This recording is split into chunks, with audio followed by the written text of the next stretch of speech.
right, everyone. How is everyone in the internet today doing? Where are you guys? There's a lot of people from Canada already. Either that or the Canadians are really proud and they're saying Canada's in the house before I even ask where you guys are watching from, right? Um, yes, where are you guys from? Island Times. Welcome, buddy. These guys are the regulars. You guys are always here. Thank you for all the support. Um, Hello and thank you, Perth, Western Australia. Oh, another Australian here. 11:30 a.m. Wow, it's early. Tomorrow morning. You're living in the future. Um, oh, sadly, someone has to test. Shyam, sorry you couldn't stick around. What are we waiting for? Sometimes I just wait for people to come in so that we're not just I'm not just talking to myself. I was also feeding my dogs. All right, let's get Thailand. Hey, from Corona. Is that Corona, California? Because you're my neighbor.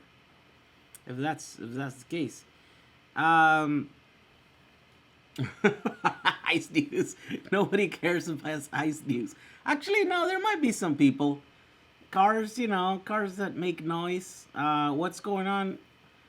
Just getting here. Am I just 2 hours late? No. So we're just starting. You're on time. I just click start. 9:30 p.m. Yeah. So 9:30 p.m. in California time. It is 9.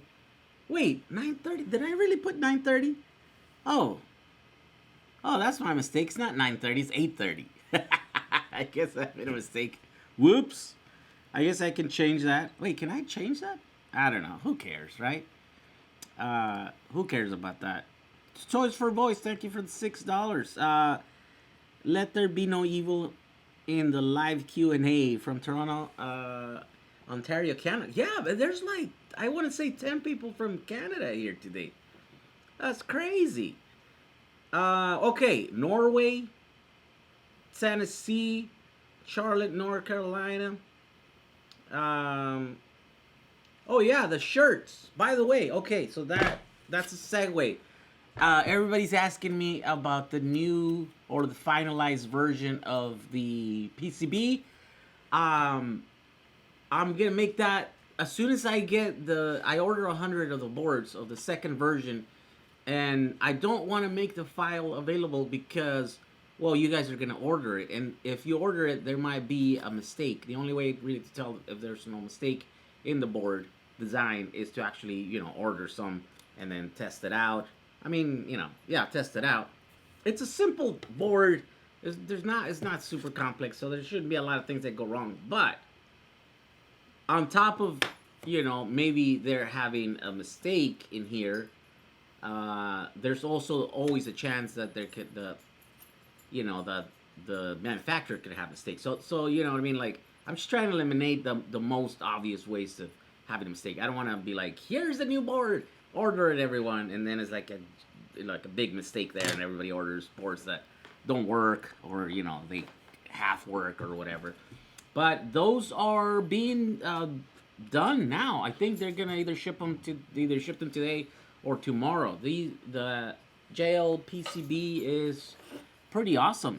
They have a 5 day turnaround time kind of thing, and so they should be either they should be doing the final inspection on them, or they should be already put them in a box and shipping them to us. So as soon as I get those, I test them. Build a couple of them, just test them, see how they go.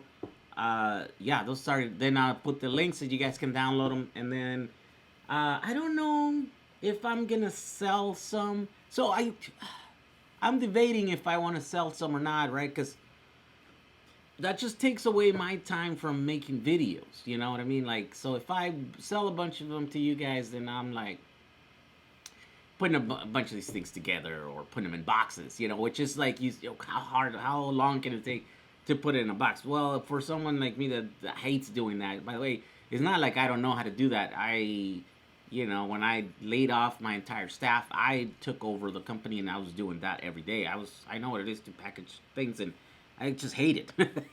So it takes me forever, and I don't do a very well, a good job on it. So I'm debating still if I'm gonna sell some to you guys. Again, I might sell like test units, you know, just to see that if you guys want to test it, like one or two boards, so that you can get in your hands, you try it, you pop them in, you can get in your hands, and then say, yeah, this is a good thing. Let me order, you know, 100 boards from China or something.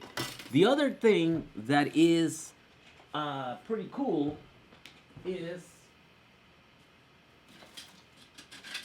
the big old box of holders came in from China. These are $1 holders. So that means that each board, right, it's got the 3 and the 4. There we go. Let me see. Let me show it to you guys. Oh, these dogs are making noise again. So anyways, this is the way that you build it, right? 7 cells, that's $2 plus is like another dollar, like $1.30, something like that for the board. And then you get the other, like, it's just like cents, like literally cents for the fuse and the connector, the little 8-pin connector. So you're like, this is $3, like somewhere around $4, which is pretty cool, right? The cool thing about the new board is that it's bigger and it's got the pads. So what you're gonna be able to do is you're gonna be able to solder it here regular, right, on that one. But on the other side, because it's got the pads, you'll be able to like bend these, right? If we bend them, if you just push them or use a thing or whatever, they're kind of brittle. You're gonna have to be careful, but you can easily bend them.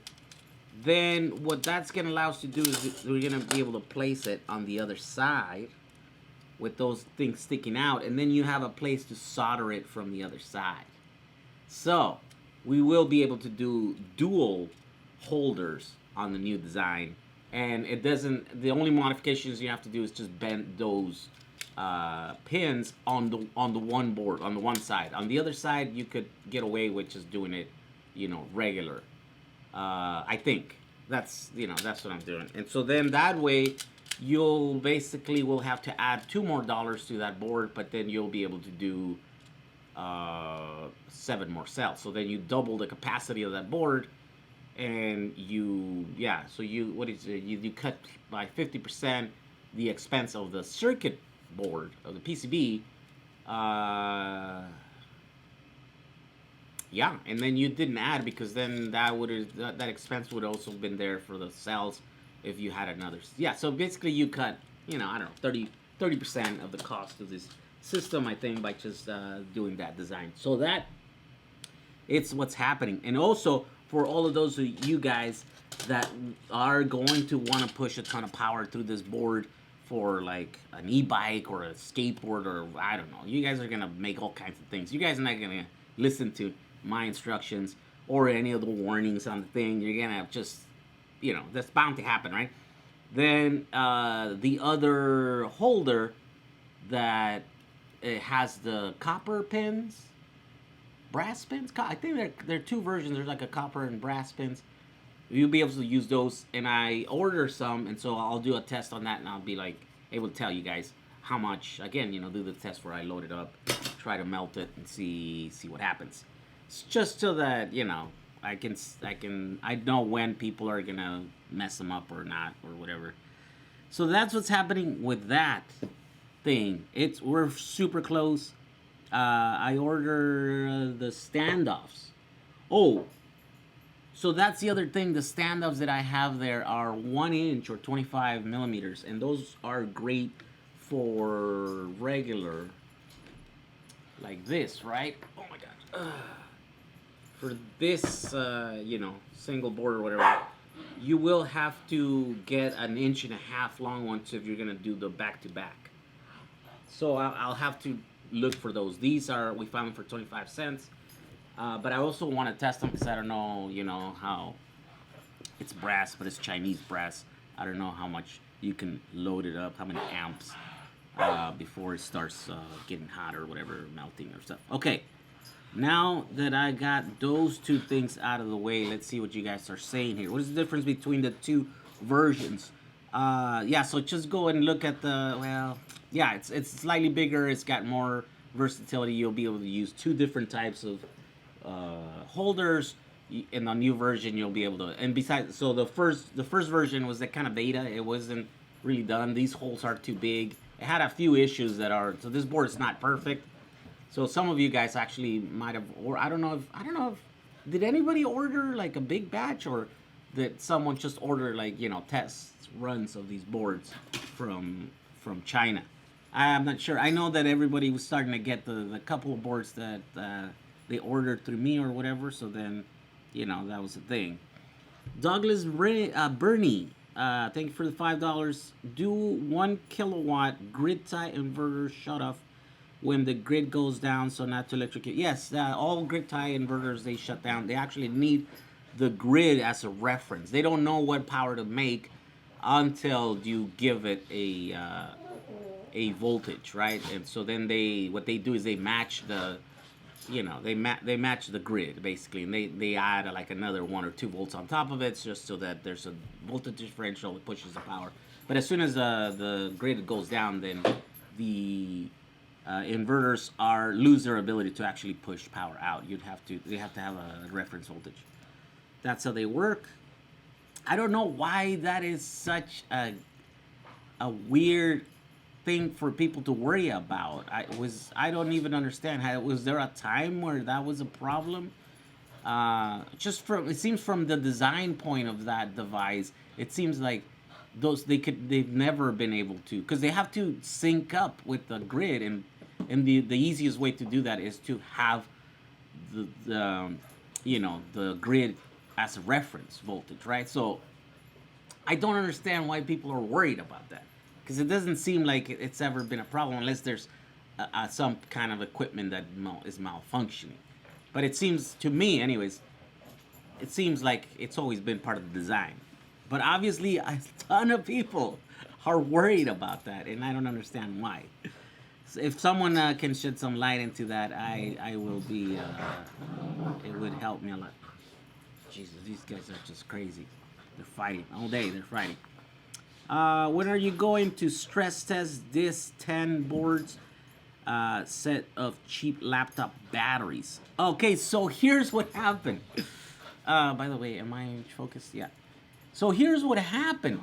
I ordered a 48 volt inverter because I wanted to like run the thing, right? And then the stupid Amazon sent me a burned up inverter, right? It was like, obviously it was bad. Like I had a bag of like burnt, like fuses, and then that's why it was, all the screws were loose and stuff, because someone had taken it apart to see what the inside, the blown, and so they never really quite put it back together. They kind of just, and so then now Amazon is out of that particular version of the 48 volt inverter. So now I have to like decide which inverter I want to buy, like a 48. It's just, to get a decent 48, you got to start talking about close to $2,000 for that thing, And I mean, it's an investment. I eventually will end up using it, I think. But I just, at the moment, I don't know if I have $2,000 just to dump on a thing, that just to make a video, just to load up this thing, right? So obviously I have some 24 volt inverters there that I could load them up to what? Yeah, 1200 watts, which is so that's enough to actually load this to the max that I would recommend people load them up. So yeah, I'm gonna do that soon. I was trying to build 2 of these stacks, one with the cheapest recycled cells that I have, the Sanyos, and then another one with some like new cells, right? But I didn't have enough of these things to make 20 of these boards, and so I had to wait for that. So I'm basically I'm working like on 10 videos, and I can't finish any single one of them because I'm waiting on stuff, because it just takes a long time to order stuff and get it all in here, right? But then as soon as that happens, then these videos are going to start popping out, one after the other one. Angela Goodwin, thank you for the $9. Thank you for the super chat. Highly, highly appreciate it. Let's see. Hi from Israel. Wow. Israel's in the house. Let's see. I was watching some video on electric personal vehicles, and the writers didn't understand that 18650 cells didn't mean that there were 18,650 cells. I was watching some. What? Really? Well, I mean, it's a hard concept to grasp. Order the boards from Jehu and get first access to the boards made by Justin, says physics. Long Island, New York. There we go, Long Island. By the way, guys, anybody from New York City watching me? If there's any New York City people in the house, let me know. I'm trying to figure out. We're gonna do some event in New York City in the next few months, and I'm like, I don't know. I don't know if I know anybody, or I have any people that subscribers from New York City. So if you're a subscriber from New York City, let me know. Jay Garcia, just put them on Amazon and let Amazon take care of the orders. I thought about that. I might actually still have an active account to put stuff on Amazon. The thing is that they take a bunch of money. It's really expensive to sell on Amazon. And I'm like, do I really want... Well, first of all, I'm going to still have to do work. So I'm going to have to like import them or order them, then package them, then send them to Amazon, right? So this is a bunch of work that I'm going to have to charge for that. And that means that's going to bring the price up of this whole system. And then on top of that, Amazon's going to charge. And by the way, it's a lot. Like, at least for my account and my contract that I had with them, it was like 30% or something. It was a lot. Of course, they would handle most of the things, all returns, all stuff, customer service, all stuff. They would take it. So the product would never come back to me, which was cool. And they would actually buy it from me. They wouldn't like just... Because there's another version where they buy something, then they expect you to ship it. So essentially you're drop shipping, but for Amazon. So yeah, I thought about it. The thing is, it's gonna be too expensive. $1 holders are expensive already. Now imagine adding my labor and then the cost of Amazon. Forget it. It's gonna be too expensive. I'm trying to make something that is good for people to do their batteries, right? I mean, it's already going to be a more expensive system than just going the other way. But here's the thing, something that is, I think it's, and I don't know if I mentioned in the last video, but I think I did, right? It's the whole thing where people are like saying like, how are you going to insure all these batteries? Like if they look like they're homemade, if they look like some janky looking thing in your wall, if there's ever a problem, then, the insurance companies are just looking for any excuse to not, pay your claim. So if these are legit looking systems, they don't seem like they're homemade, they're 100% DIY, but, they look legit, then there's less of that. There's less of a chance for them to just be like, write you off. So like, no, we're not going to. So that's the other move. As more and more people start getting to this, that becomes a real issue. I'd like to make electric cars. Says, I love your videos. I'm from the Bahamas. I really need to go solar. Your product is really nice. Thank you, Luis. You're from the Bahamas. Hey.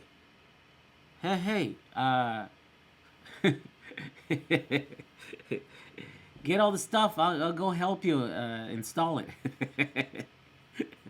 I heard the Bahamas are really nice islands.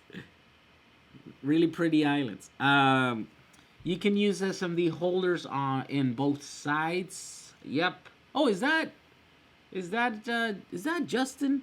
They have less resistance. Anyways, not quite as cheap. Yeah, it actually adds quite a bit of the cost to the whole system. But again, there's reasons why it would be worth to adding the extra cost of using this system as opposed to something else. It's not gonna be for everyone, you know what I mean? But it's gonna be for a lot of you guys. What's going on with your skateboard with the hoverboard motors? Man, we're using that. It's a lot of fun. I still have a couple more things that I want to try before I finally make the video. I'd rather make a video where I I'm successful at trying to do what I'm gonna do, as opposed to like I tried everything and I couldn't really figure it out. Especially because I know it is possible. It's just I don't know if I'm capable of doing it without any help, right? Um, New Jersey, close enough to New York City. There you go, Gregory Escobar. Yeah, you're in Jersey. You just hop over the river, and you're in New York City. Will your inverters still push power to the utility? Which inverter? The one that's on the last video? Yeah, that will push power out backwards. If there's no devices using it here at home, then it'll just go up the stream. You know, it'll go over my neighbor's home, and then they use it. You know. Here we go. Hello from Israel. Let's see. I'm Marcio from Brazil. Marcio Jose Camargos. Thank you for joining us. If I were you, I would go for 96 volt inverter, less amps in the cables, and might be a little more efficient. Yeah, but where is 96 volt inverter? I think those are solar, right? You know, I should try one of those solar ones, but those are usually like bigger. Is there like a smallish 96 volt solar inverter that I can try and put a bunch of batteries in there? That would be cool. Hey. Hey. Come on, man. Let's see. Let's see. It's 40M selling on Amazon. Even if you don't sell, which I thought was nuts. 40M? What is 40M? I work there. I work there. You work there? You work at Amazon? Wow. Yeah, so I have a contract with them. It's the one that where they buy the stuff from me. It's like, hey, dude, come on. Get out of here. I want to make the power wall for AC for horsepower. I might need. Oh my god, what is up with that? I don't. Are your dogs humping? They probably are humping. They're always humping each other. Nah, just let them hump. Who cares? Oh, were they humping and I didn't see them? I guess they were back there. And hey, I'm trying to hump me. Amazon tax looks at buying a tablet on Amazon $6.99. Same supplier from their website $5.69. Yeah. So they add a lot. Let's see. You need a screen as a monitor? What does that mean? Why don't you use... Oh my god. This thing jump here. Ah, come on. That sounded like a good question. Where is it at? Oh, here we go. Island, why don't you use the 38120? Says we have an Australia animal. Oh, so that's for somebody else. That's, how many kilowatt you think would fit on a bike frame? Oh, I don't know which battery types you're talking about. 18650s? I mean, how come no one's putting them on the actual two frames? Is that not a... That's not easy, I guess. That's the thing, right?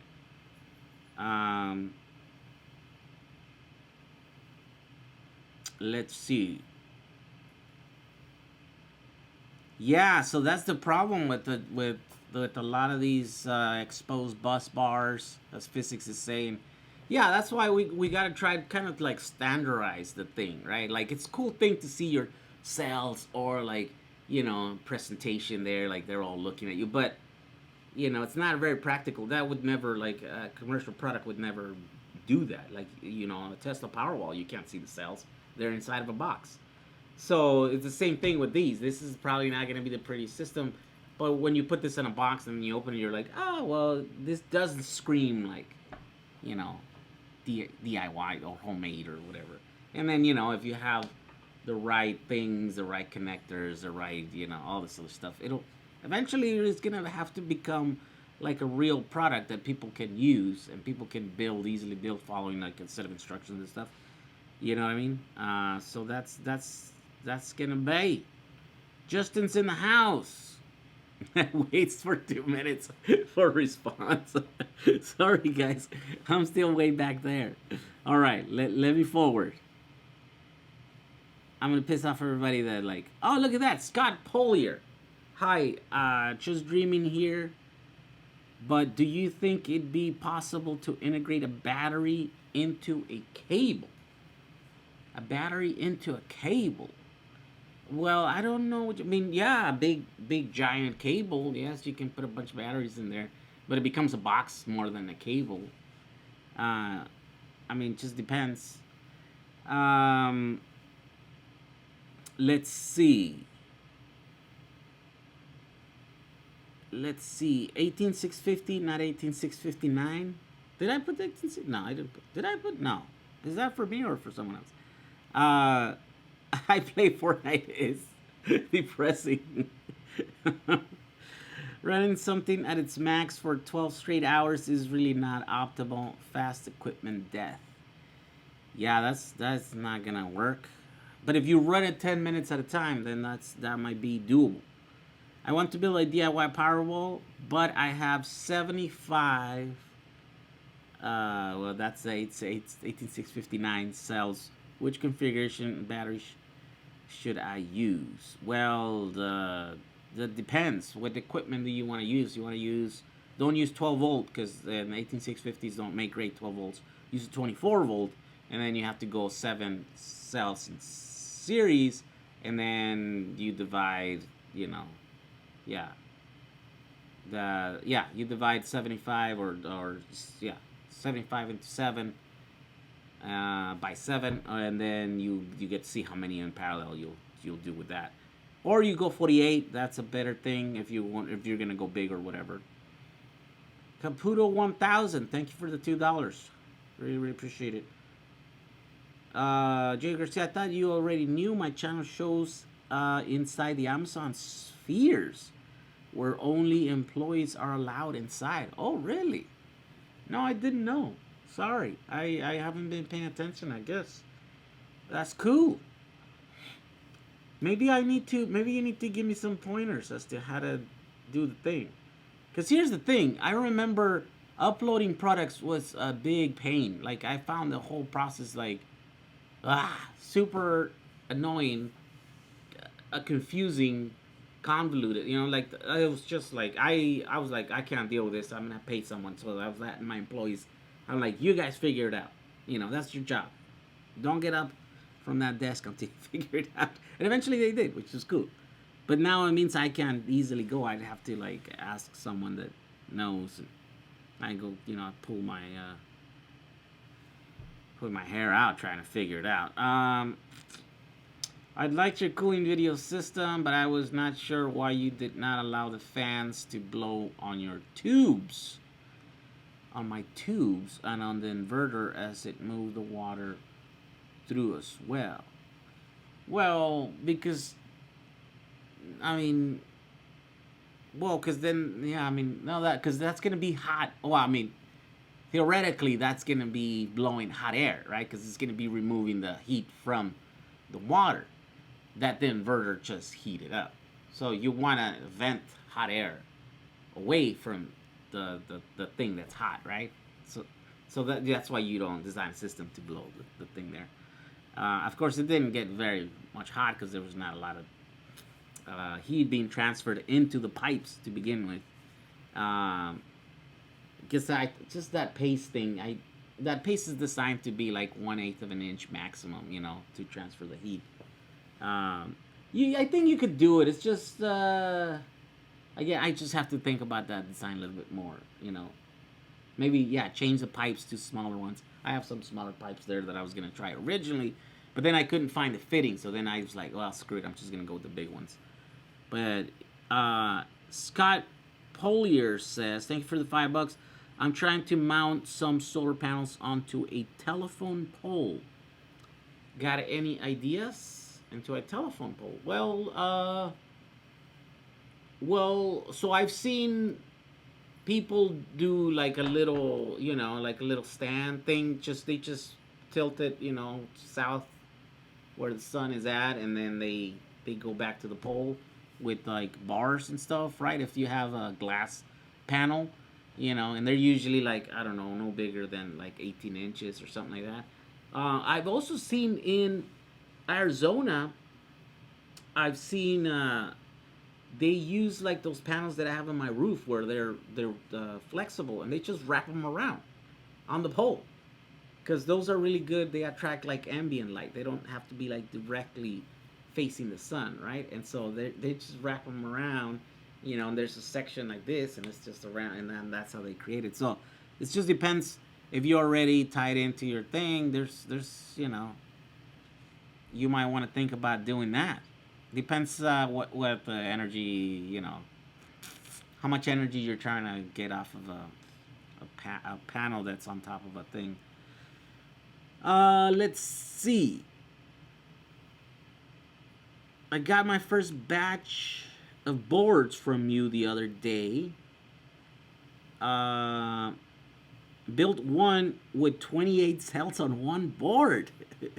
4 rows of 7 each. Oh my God, Sam, post a picture of that. I want to see that because, like I say, people are totally going to ignore any of the advice, any of the things that I tell them, and they're going to do whatever they want with those boards, which is another reason why I don't really want to sell them. Like, I feel like if it's completely open and, I have guidelines, and then someone else takes them and completely ignores that, and then they hurt themselves or they hurt, it's like I think I'll be able to like not have so much liability on me for someone else, for what someone else did, right? I mean, I think I'm always gonna be tied into things because I'm promoting it, or my name is on the board, you know what I mean? So but yeah, I got to look into that too, because yeah, Lindsay Horn, thank you for the $50. You're amazeballs. Thank you very much for the comment. Let's see. Hi, Jehu. I'm currently planning on making an electric skateboard. I decided on using pouch cells from the 45 amp hour LG solar module. Oh, no way. Okay. I wanted your advice on how to connect them. Should I bolt or spot weld them? Okay, so so the problem with those cells is that they're huge, right?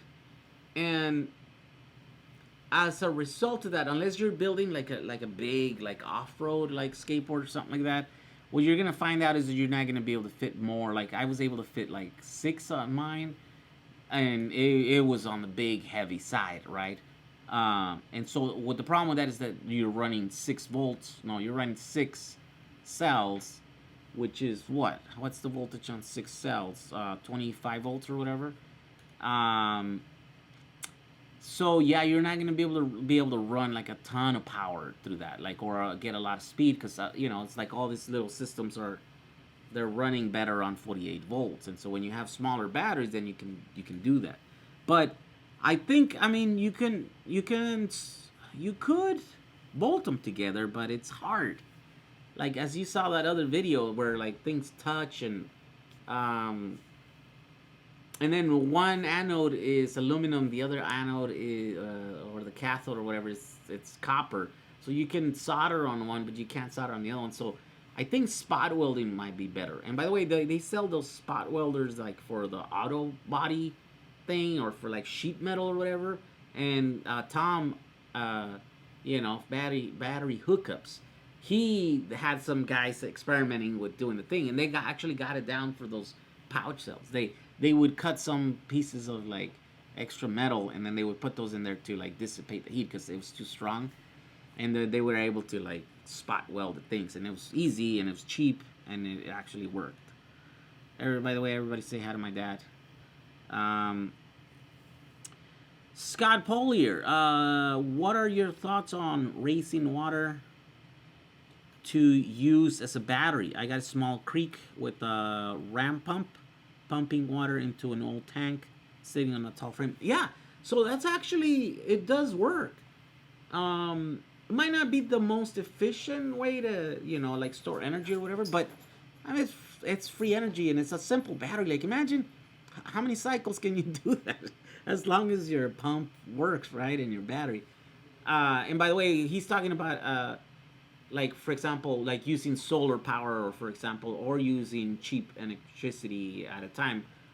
using electricity when it's cheap to run a pump up a hill or up a tower or whatever. So run it up somewhere where it's high, and then running that water down through a turbine and then generating electricity on its way down, right? So you store that energy by pushing that water up, and it's up there, and that's a battery. That's got potential energy, right?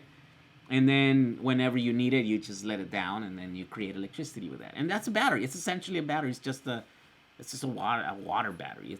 You could also do it with like a mechanical thing. You can do it with a weight, right? That's the way that people are using to like power like little villages in Africa and stuff, right? They get this little motor with a little pulley or whatever, and then they put sand or rocks or water, or probably not water, probably sand, and then they wind this little thing up, and then they put it on top of a tent or whatever, and then they let the weight come down, and that's generating electricity to create light. And that's light doesn't require a lot of power or whatever, so so it's essentially a battery. But you provided the power by lifting the heavy sand or the heavy, you did the work, and then that work is being transferred, or is being transformed from your muscles now to this thing that's moving that using I don't know if I'm over explaining this, but that's how that would work. Yeah, totally works. There's another way where they do use spinning discs. They put this giant disc, they spin them, and then they hold that energy there. And they're doing some crazy things where like they remove the air from there's a vacuum inside of this disc, and then they replace it with some like gas or something. So somehow that works better than a vacuum. And then they do some weird things with the bearings too. But anyways, they get this spinning, right? And they hold a bunch of energy there. And then when they need it, they just turn out the motor to... Hey, no barking. No barking. All right. Hopefully I answer that question. Let's see what's going on here.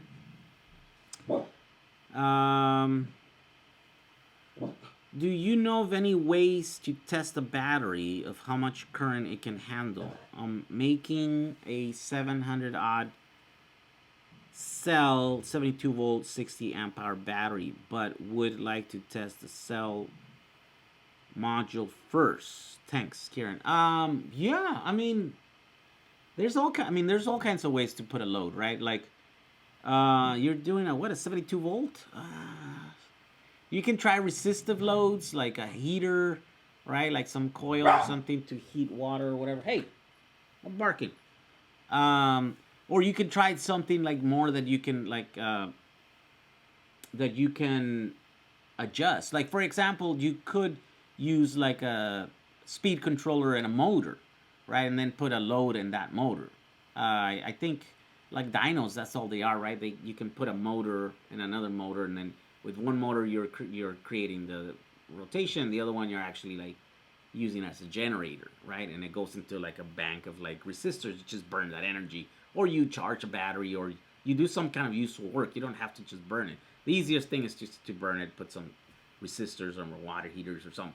But then if you have a speed controller, right, in between the motor and the thing, then you can actually adjust it. You can adjust the load dynamically. So then, you can say like, I want to load up this battery 10 amps or 20 amps or whatever. And there's like a bunch of videos on people sort of doing that. In fact, the guy that was here last night that did the video with me, he has a video where he was showing how to do a dyno for a little motor, for a little RC motor or whatever. So that's a good way to like kind of learn the basics and do the thing. Learn how to do the thing. Let's see. 13 Winston 400 amp hour brakes for sale. Can you help? You're selling them or you're trying to buy them? They remove the air, so there's almost no air drag, causing fraction. Yeah, on the spinning disc, they use gas So it's not a total vacuum, which is hard to keep and can be dangerous. Oh, I see, I see. So the pressure is not as, yeah, because a total vacuum, it's a lot of pressure, right? There's a ton of like atmosphere on top of us that would want to crush that thing, fill it up with air and gases. I used to use air bearings a lot in large engineering projects. No friction. Wow. Air bearings. What's air bearings? I mean, what's the one that people use, like ceramic bearings, right? Like, there's a bunch of these different exotic bearings that people use. I want to, let's see, for the max volume of the area, you think a custom pouch would have more energy density? Um, well, no, it's the same, right? I think it's the same. It just really depends. Well, I mean, maybe packaging. Yeah, so that's one of the criticisms I think that the 18650 is always up against. Like people say, like, oh man, this cylindrical shape is not the most efficient. When you're packing it into like a large module, you got pouch are better than that. So yeah, pouches are better than that because you can have a complete thing without a bunch of like dead space. That's the cylindrical cells have. Let's see here. Do you think an alternator generator could charge a power wall efficiently? No. Well, let me see. No, it's not. I mean, no, because if you're running that with gasoline, right, or that fuel, then you're wasting you're wasting like 30% of the energy in the fuel, right, in your liquid fuel gasoline, right? So it's not very efficient, and then you're like doing it mechanically, right? So you're running that thing. Yeah, I mean, no, it wouldn't be the most efficient. uh what would be the most efficient? I mean, no, there's definitely other more efficient ways of doing it. I mean, solar is not very efficient either. You're only like, the most efficient solar panels are like 20%. So you're letting go. But the thing is that there's so much sun, right? It's just out there. Like, it's just, there's too much of it. And so even at 20%, you're like, yeah, that's worth it. It offsets the price of the thing. So, and it's not the same, and it's free. Like, you don't have to pay for solar, right? Where gasoline you would. It costs you. There's a monetary value to that fuel. Where sun, you can't really do that because it's just free. It's every day's there, and it's being given to you whether you want it or not. Let's see. Ooh, Adams Dan. The message was retracted.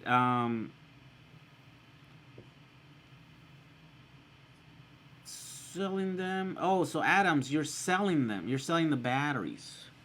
Oh, you're selling the batteries, huh? Yeah, I mean, yeah. Who needs how many? What did you say you're selling? You're selling some lithium iron phosphate. Make a video. Make a video. Throw it up in your channel.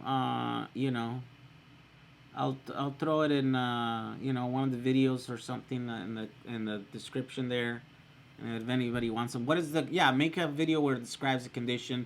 Do a test if you can, because then that's really useful. When I sold mine, I kind of tested them, and then I was like, okay, this is where they're at around this and that. And I even went into a whole thing into like how many cycles, I could estimate then having, because I don't have a cycle counter on my rig. But, I could know more or less what my week looks like for the past few years. And then I kind of calculated, and then I calculated what the degradation we're at, and then, how much extra degradation came from me doing dumb things to them. And, even when I did all that, I mean, I was all completely upfront. These are the cells. This is what they are. This is where they're at now in their lifespan. And then, someone bought them, and they completely didn't have any problem with buying, because they knew exactly what they were buying if they saw the video. So yeah, I would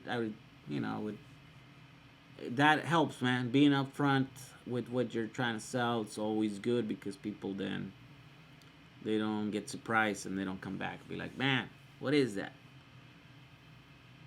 I learned that solar panels only absorb one form of wavelengths to make energy. Imagine if it was more. Yep. Yeah, there's totally a ton of energy that is coming from the sun. In fact, most of the energy in Earth is coming from the sun, and we're not using any of it. Or I mean, we're using a lot of it, but not to run our cars and not to you know, run our computers, kind of stuff. Um, let's see. Oh my god, it jumped up. If anyone wants a bunch of MacBook batteries, I got a bunch. Just put them on eBay. Oh wow, batteries. So those are like little pouches, right? Yeah. Those are. I mean, yeah, pouches are cool. I don't have a like. I like 18650s, right? I think 18650s are probably about the best cells in the world, right? Uh, but pouches, I think, are equally as good. I mean, they're, physically they're different. Obviously, there's some benefits to having a metal canister on a cell that has a fuse built in there, that has all this other stuff, right? But as far as like where the innovation is, it's in pouches, because this device here is driving innovation in battery. Everything that the energy density that increases in energy density is coming because of these, because they're trying to, because the computing power keeps getting like better and better on these devices, which means they have to keep popping, like they have to put more energy, cram more energy into the same space, and just to keep the same amount of time that this thing could run. So even if we're not gaining a lot of time, like we don't have a phone that lasts 7 days, you know, you can't use it for 7 days. I think the battery technology now on the technology that we were using 10 years ago, for example, it would run it 10, 7-10 days or whatever. It's just that the things are becoming more power hungry, so it's never, it's a dance that they're doing. But pouches, that's where it's at. Pouches, pouches. Um, what is this? Oh my god, there's 152 of you guys here, and it's 9:20. Look at that. We're 10 minutes in when we can start this live stream. ah, there. Oh, by the way, guys, there are a lot of batteries coming our way. There are a bunch of 18650s. I'm gonna get some. I'm gonna test them out. I've heard that they're above 3,000 milliamp hours. So if that's the case, I'm gonna have to buy a bunch of them because I need some to my bus, right? Um, well, I guess depending on the price. I don't know. I don't have a lot of money, right? So I also am testing some sources in China. Uh, just because it's like these batteries are cool. This recycled stuff is all cool and all, but for me, it's kind of annoying that I will make a video and it will get 1 million views, but like 200,000 views into it, then the batteries are like sold out, right? And so my pay is in like the commissions that I make in the, so it's challenging because I'm like, oh, I did a good job making the video, and making the whole thing, the algorithms and stuff, and then but I don't get rewarded for that because the batteries run out. So that becomes a huge thing. So I'm like, if they were like if I was using like new batteries, right? If we were able to like find a source of new batteries that had like almost unlimited supplies, then it would be much easier for me because then I wouldn't have to like run out, and then I would get rewarded for all that work that I did making a video, making it compelling, doing it in such a way that it keeps generating views and stuff, and then that would be a smarter way for me to work. So of course that's in the future. These batteries are still available. There's more and more batteries like use and use and overstock. I think the ones that are coming are overstock, and they're cool. They're good brands, LG and Samsung kind of thing. So stay tuned if you guys need batteries. Oh, and I'm like, it's just in time where I'm gonna release my system here that requires a bunch of loose batteries. So yeah, if you're thinking about building a Powerwall, save your dollars, because there's some sales coming. I don't know, how soon the guy was sending those things today. I don't know if it's how long it's gonna take for that stuff to. Let's see. Let's see. They are really weird. I found a spec sheet and it says they charge to 4.45 volts each. Are those the Apple batteries? Because that's normal for like these ones. So you can charge any of the lithiums that up to like 4.45. That's high. But I think you can charge most of these batteries to that. It's just there's a huge amount of degradation that happens. You heard them, right? And you don't actually get that much power in there. So it's not worth it unless that tiny bit of energy that you can squeeze in there by charging them all the way to that, it means extra 20 minutes of like talk time or of watching YouTube on a device. That's only supposed to be good for like 2 years anyways, right? So they'll push the limits of those cells, and because they don't care about longevity, they don't care about getting, because after 2 years if your battery dies, then you're more likely to get a new phone. So if you're talking about the laptops or the Apple stuff, it's usually they just push the limits of those, just they overcharge them. I have this like science fair project thing. I forgot that it's called, but it has white and black panels and spins in sun. Do you think it could be used on larger scale to generate electricity? What? I don't know. What are you talking about? I never seen that project. It spins? And it's just panels? It uses light, or how does it spin? Thoughts on building a power wall for an RV? Do it. 24 volts, 48 volts. Use solar panels on your roof. If you have to use, or use lithium iron phosphate, and then you can use panels in your roof, and readily available 12-volt inverters and all that stuff.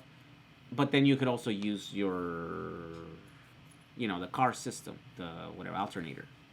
So those are the choices that you have to make.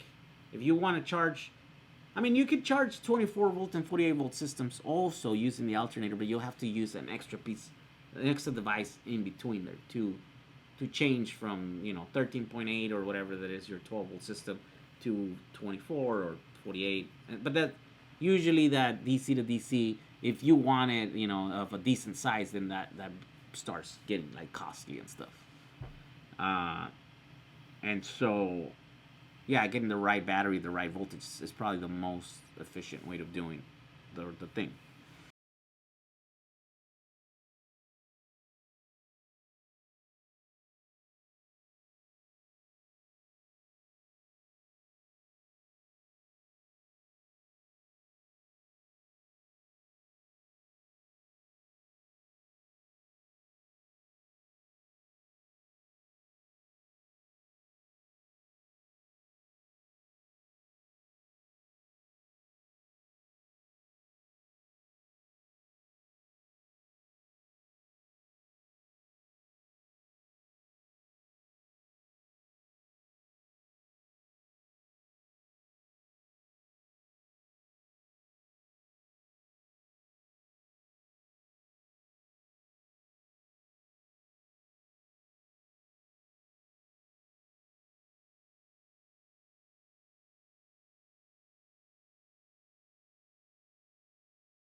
Back to Puerto Rico for the third time. We're gonna help some people get some power. There's probably there are more batteries in there. I'm gonna go live right now. Listen. Internal resistance and okay, so here's a whole pallet of these modem ones. Look at these guys.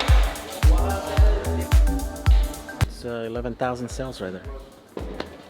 Ready to be deployed in Puerto Rico. You got your cells? I got myself. All right. You got your cells? Yeah, I got myself. All right. So you want to build a DIY Powerwall. I'll show you how to do one. Using these as batteries and these as your inverter, you can build a small DIY Powerwall. Let's get going.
Today I'm gonna show you how to build this electric skateboard.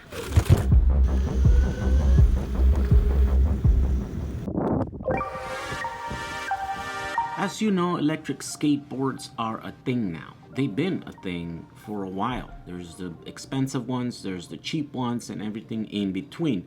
But there's a new breed of electric skateboards. They're off-road. And you got a glimpse of one of them last time I was in New York. And I got to meet Vitaly, which runs the Portable Electric Vehicles channel on YouTube. He built himself this beast of an electric skateboard that supposedly does about 55 miles per hour, which is just insane. So I thought I would show you how I would build one on the cheap, using off-the-shelf parts to keep the build simple. So let's get started.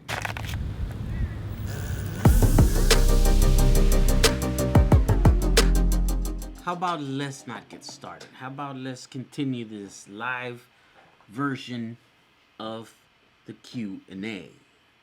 Let's see, what is everyone else saying here? Oh, that's what I'm doing wrong, guys. So I usually have the little screen open, pop out chat. That's what I need to do. Oh my gosh. I'm like, how am I? Why am I such a... There we go. Now I can see the things. Okay. Now I can read your things better. I'll be... Okay, let's see. I'll be RVing full-time soon, says Randog 1951. Presently have four 100-watt solar panels. Is it better to buy AGM batteries to build blocks using 18650s, or build blocks using 18650 to power the wall and converted cargo trailer? I mean, look, it depends. That's a hard question to answer, because it really depends. If you're capable of taking a project like a thing, it's totally worth it, because lithium is a much better battery, right? It'll last you longer, even if you're buying like almost dying cells, right? Because lead acid doesn't last that long, and you can only use 50%, and there's heavy, right? And then it's like, well, AGMs are solid, right? So they don't have the acid stuff or whatever. Yeah, there are definitely, benefits, but uh, there's also drawbacks to it, because the lithium is just much more finicky. You could totally kill the batteries if you do the wrong thing. Where on lead acid, you just you recharge them. So there are different things. Like, you gain some good things from going over to lithium, and then you lose some. So you have to do that yourself. I think it just depends on on who you are and what you're trying to do. I love lithium because it's the thing that allows me to have an electric car. It's a thing that now it's making a career for me here on YouTube. You know what I mean? Like, so my opinion is biased. I'm gonna say, and I understand lithium. Lithium makes sense to me. Lead acid doesn't. It's weird. Like, I don't understand. There's like a whole thing where it's not the same depending on the load, the puker effect, the thing that you gotta.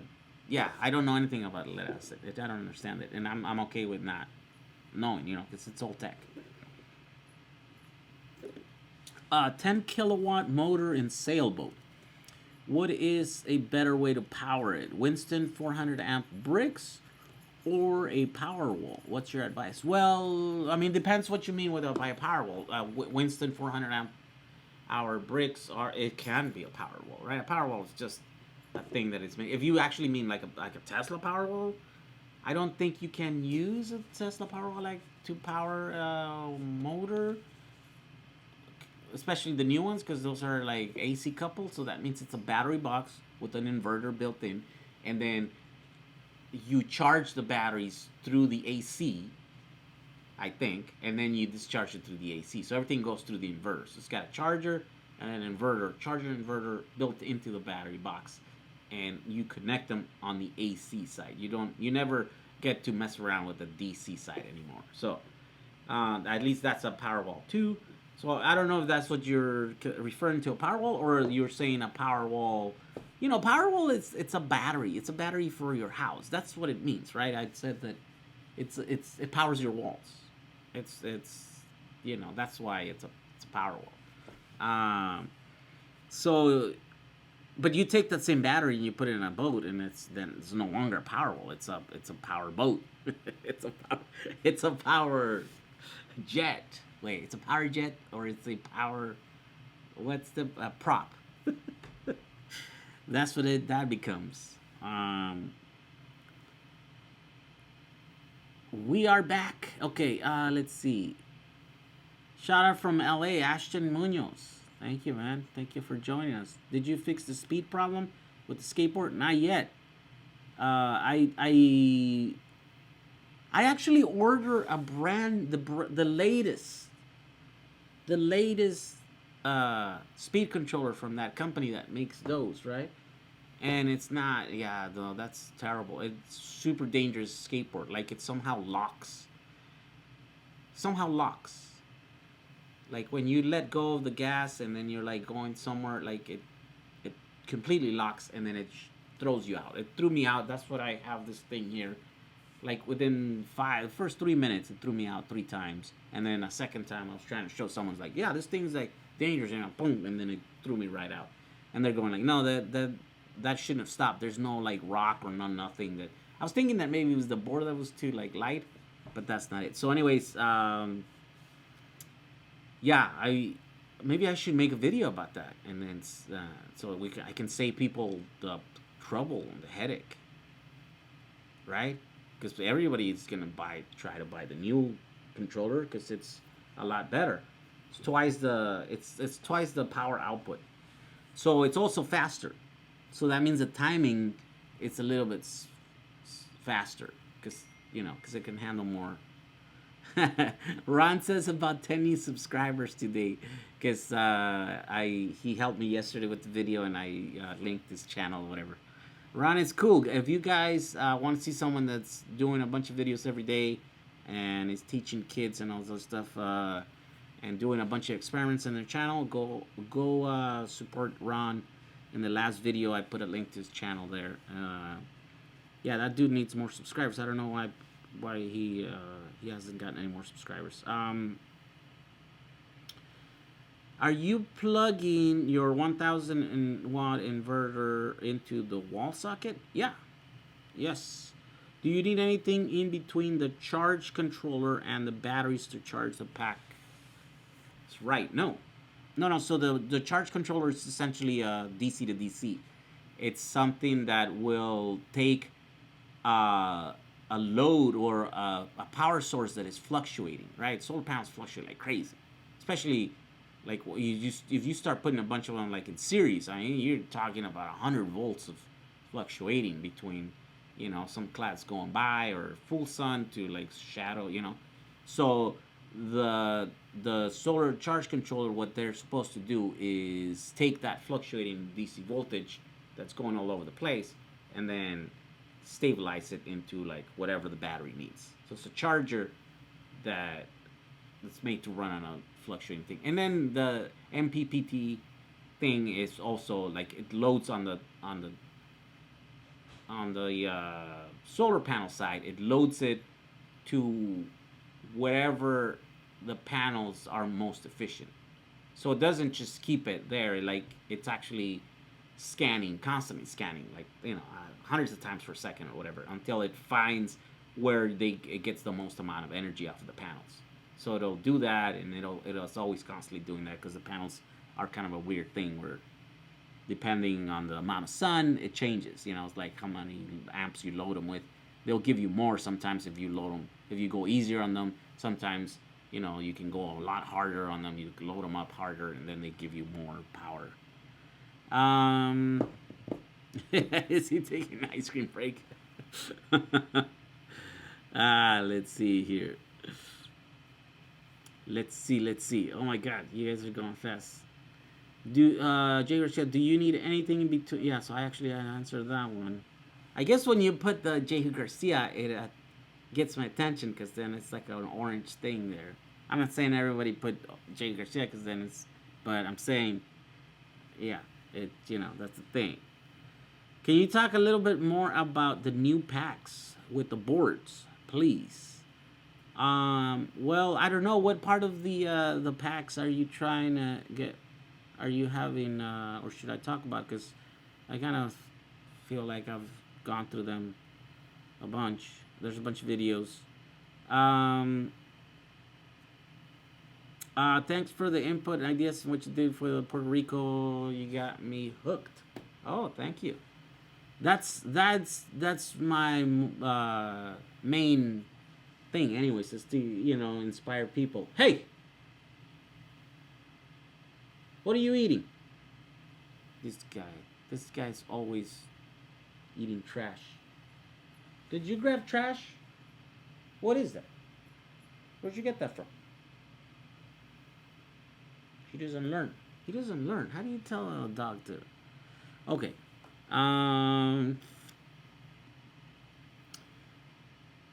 Stick with the bricks or build my own battery system. Well, it's up to you, man. Apollo Prop just put Jay Garcia. Let's see. Oh, wait, what?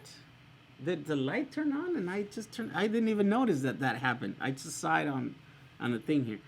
The guy's science fair question is called a radiometer. It works by absorbing light on the black side of the panels more than the white side that reflects, causing an air convection. Oh, okay. Yeah. So there you go. I mean, yeah, you could probably do something on a bigger scale and you could probably generate some energy, but I don't think it would probably be too much. It probably wouldn't be too. Let me go get the trash from this guy, because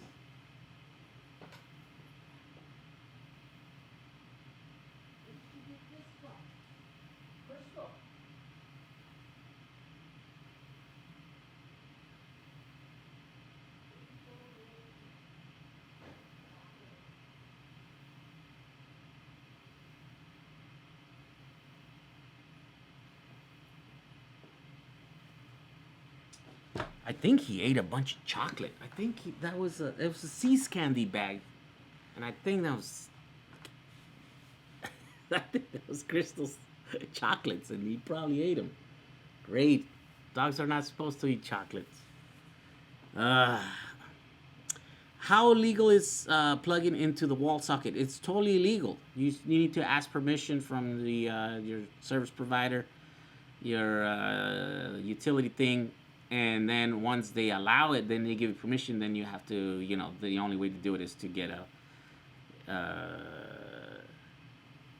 it inspected, right? To get it permitted and inspected and stuff like that. So yeah, I have no idea how these guys are selling these things on Amazon. Like, I mean, you can't use them, but I guess you can use them. It just stay under the radar. You just plug it in and put like a little solar panel, and, I think that's how everybody's using them, but you're not supposed to. So just, I guess it's America. I guess we can do whatever we want or something. I don't know.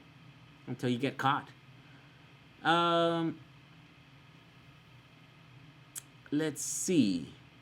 What's the best way to size a solar bank to run a freezer? What's the best way to size a solar bank? So if you're running completely off grid, like to run it 24/7, I mean, I would do, like get the average use of per 24-hour period, and then I would give it another, like, I don't know, 50% more just to allow, like, headroom for any event where there's, like, rainy days or something like that. Yeah, and then, of course, you would have to, if you're going to put a battery, then that means that's how big the battery would have to be, right? But then to get the solar, it has to be bigger because you have to be able to get all the energy to charge the battery that you use in a 24-hour period in 5.5 hours or whatever it is that you have hours of sun. I think it averages out to 5.5, because in the summer there's like 9 hours, and in the winter it's like 4 hours or something like that. So I think it averages out to about 5.5. So that's what you would have to do. But it's a lot of solar if you want to run completely off grid. That's why people do grid tie, right? Because it's just the easiest thing. You don't have to size it to anything. You just put some solar panels, and then it shoves that energy in there, and then you deduct that from what you're pulling from your grid. If you take out the breaker, it's no longer grid tied. What are you running in your van now? Oh, so I actually have, that's a quite common question. So I made a thing. Let's see. So you go to kit.com. That's a website that aggregates like links and stuff, right? And I can make them like together. You can do it per like theme or whatever. And there's one that is called the Electric Samba Project components. And this is what's currently on my bus that I use on my bus. There we go. It's soon to change because, I'm going to change the batteries pretty soon. Do you have any problem with the large unmasked soldering areas that are square shape for the battery connections? That are square connections. I had to use alternative geometries, but that was back when we used lead solder.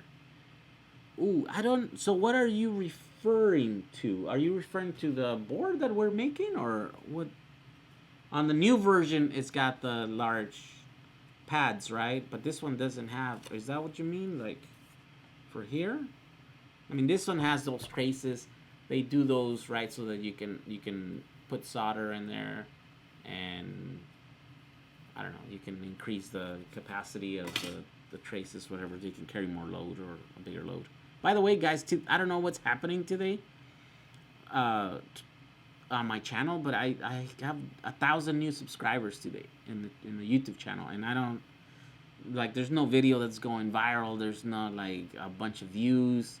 It's just subscribers. For some reason, just people are subscribing to my channel at the tune of, like, 1,000 people today. Let's see, was it 1,000 people today? Let's see.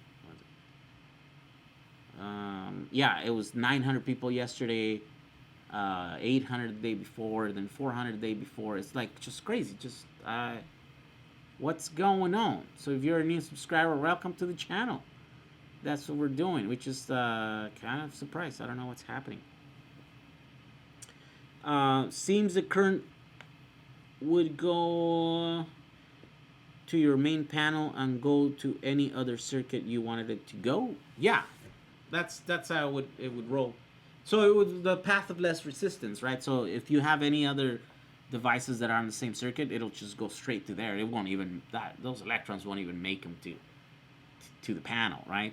But then if you go to the panel, yeah, and there's stuff using, so it'll go there. So you can totally just subtract, what is being created by the solar, by the thing, by the grid tie inverters, and then take that off of whatever's coming off of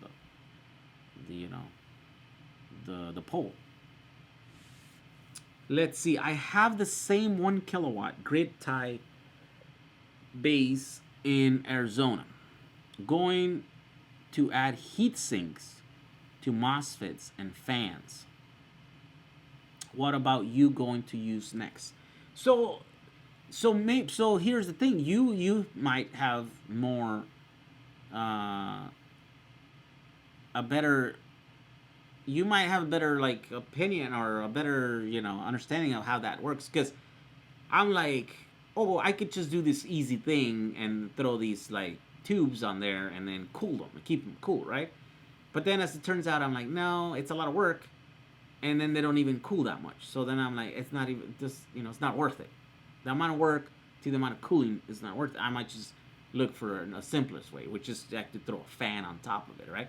But even that, I don't even know. I do know that the ones that I have outside, they do overheat at times, and I'm not running them like full like 1,000 watts, right? Those are running like around 600 watts. Is it 600 watts? 600 watts total. I think it's like they're running at 300 watts. But I noticed that they start doing that when the sun hits them, right? Because I have them in a box, but the box doesn't have any circulation. So if during the winter it's fine, I can close it and they work fine. But in the summer, what I noticed is that they were cutting back, so they were overheating, I think.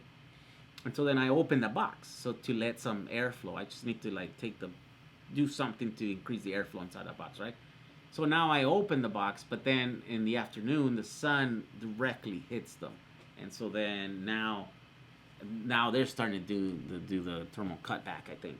So I don't know if it's gonna be the same thing on this box, right? If I design it better, I don't know if they're going to do that. And of course, obviously, I think I'm gonna be running them like 10 minutes at a time, because that's how the duty cycle of my AC is going, right? And that's just a whole experiment to how to get me from paying a bunch of money during the summer months on my AC. You just put this thing, and it's a battery. The sun is always charging the battery, but only when the AC comes on, then the battery turns on and the inverters come out, and then they offset that, so that all that energy is not coming off the wall, because during the day it's really expensive. So it's essentially a peak shaver power wall, and that's what I'm gonna call it. Hey Jacob, if you don't mind, can you tell me how you got into this off-grid things and battery packs?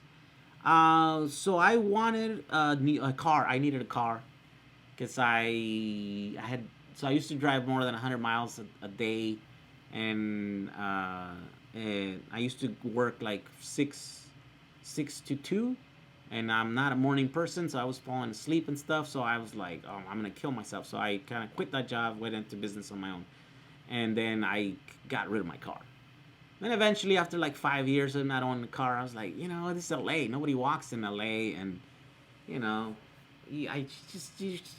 would need a car, So then I thought, like, I need to buy a car. What's out there? And then the Tesla was announced, and I thought, oh my God, this is new technology. This is the holy grail of transportation. All of a sudden I was attracted to the electric car thing for some reason. I don't know why, because I don't know.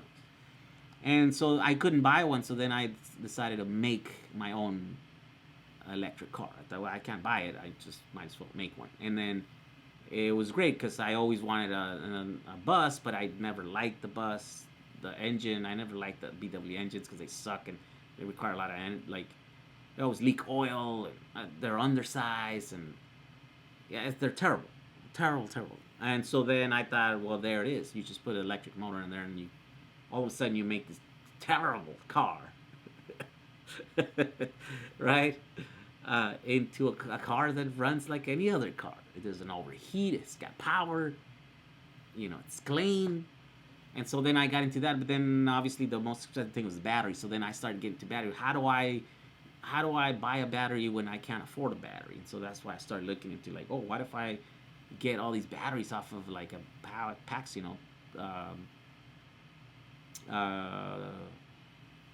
laptop packs, right? And so then I started doing the research, started doing some tests, started putting out my my research up online in YouTube form and video form, and then it just took off. I mean, people started doing it. They beat me to it. I still couldn't really afford to do the thing, but I nonetheless I think I inspired a bunch of people to start this.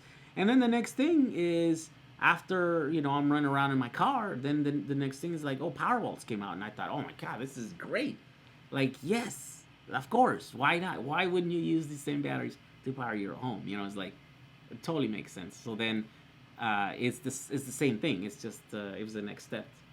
And now I'm still doing the same thing, essentially like finding ways of doing things on the cheap, finding ways to keep using trash or using things that are not made for. It's I'm just trying to like not buy things, like not do it the traditional way of buying things, because I've never been that guy that can't afford to just buy a thing. And even now to the point where like I'm like, oh, you know what, maybe like in a future time I'm gonna be able to afford a Tesla, but I'm like, that just almost goes against everything that I stand for. Like, I don't think I'm just gonna be able to buy a Tesla brand new, even if I can afford it, right? I'm like, I think I'm gonna have to do, which by the way, the Rich Rebuilds guy, he was featured on Motherboard 2-3 days ago or whatever, and so I'm like, I need to do that. I need to do like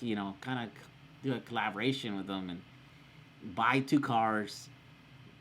Take the parts from the wreck one and put it into a flooded one, and then do that and then hack it, and then to try to figure out how to like get Tesla to. So we have to pressure Tesla, because Tesla is doing that thing where they think they own the car, even though after you bought it and you paid for it, right? And some of the laws actually it's not completely legal in a lot of states in the U.S. I think Massachusetts is the only one that actually has laws that requires them to actually give you like all the tools that you need to repair your own vehicle.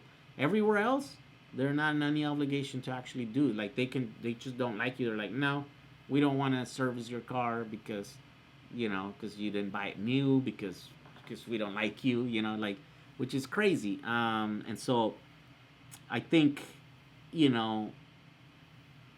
I would play do my part, I think, in helping in that war. I think that's a good fight to fight. Like the right for us to repair our own electronics it's a good thing, and if I were to buy a Tesla, 2 wrecked Teslas, and put one together or build one out of them, and then like go through the trouble of like not being able to like register it and have the things and do the thing, have Tesla service it or stuff, then I'm doing my part in helping spread the word that this is happening, that Tesla is not right, that they need to change this, that they need to just change their policy on that. And then so that's a thing. That's how I got into that whole cars, and I think that's how it just kind of makes sense for everything else that I do. All my boards are double-sided, 2-ounce copper. I haven't had any current issues up to 30 amp discharge. Ooh, Apollo, are those your own board design? I thought about, I actually priced out the 2-ounce copper, and It adds a little bit of cost. It doesn't add like a ton of cost. It just adds a little bit more. And yeah, that would totally do it. And I thought, okay, I'm gonna do that. I'm gonna make it in the video like if you want to run, you know, high energy or high, you know, high power applications through these boards. You know, when you order them from the thing, make sure you click because it's just like a thing. It's like 1 ounce or 2 ounce, you know, copper thing. And I was gonna order a few of them just to test them. But then the new version came out, and I just ordered, you know, the big order 100 of the new design, so I can test that. I think that's more important for me to do right now. It's just that all adds up. You're just, you know, it's a lot of money here. By the way, I was contacted by, I get a lot of people that say like, hey, you should review this inverter, or you should do a power wall using this battery type or that thing or this thing because it would really help me. You know, and then, you know, there's some of them that is like quite popular. It's good. And so I'm like, I'm always like having to say like, well, sorry, I'm doing all that I can. Like, I don't have all the money. Like, I'm not, you know, it's like I'm not a big YouTuber that's got a bunch of money. You know, it's just like I'm just scraping by right now. So I can't afford to like buy all these batteries and use them and do these projects, you know, just to help the one dude or the 10 dudes or the 20, 50 dudes that are trying to, you know, do the thing. But and it gets tiring of like me asking for like help from you guys. You know what I mean? Like everybody's just doing the thing, or so there's a new service that it's made for that, right? And I'm signed up with them, and so it will allow me to put like projects and be like, if you're interested in this project, then you can fund it, right? And if it gets funded, if it costs $5,000, you know, to buy a certain type of battery and a certain type of like thing, you know, and I don't have the money, I could be like, if there's enough interest, then, you know, we can all pool our money and do the thing. Then we can buy the equipment, and then I can do the project and stuff, and then everybody benefits. If there's not enough, it's only one person or whatever, then it doesn't get funded, and then there's no exchange of money. So it's only like only the successful things, right? And I can have a bunch of these projects because I get requests to do like a bunch of them and stuff, and so I think that would kind of work. I think. Techie Ganesh, thank you for the donation. Had you accept my group? Accept my group joining required of Jehu DIY Powerwalls group on Facebook. My name is Ganesh Barek over there. Oh, okay. Yeah. We'll definitely accept you. I go there actually a few times a day. I spend quite a bit of time over there looking at what's going on in the project. There's a ton of you guys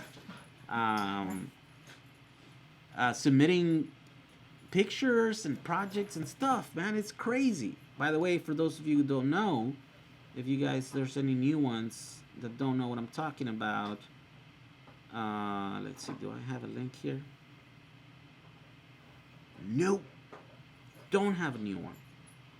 I mean, I don't have a link. Let's see, I'm gonna have to look for that link. I need to be better prepared for this. Come on. This thing here. So yeah, the group is by the way, we just passed 5,000 members of that group yesterday or today. It might have been earlier today or something. I was like, I need to learn how to celebrate so we can celebrate. I never celebrated any of these accomplishments. I mean, not in a cool way anyways. Wait, so Facebook group, right? It's Facebook group. Yeah, there we go. Copy. This is our Facebook group here. You can join, and you will be bombarded. You will be overloaded with projects. There's a ton of people that are uploading all the time, pictures, questions, or, you know, just yeah, they're all sharing their projects. It's actually pretty cool to see what people are doing. It, you know. What the hell is happening? Oh, these dogs are barking.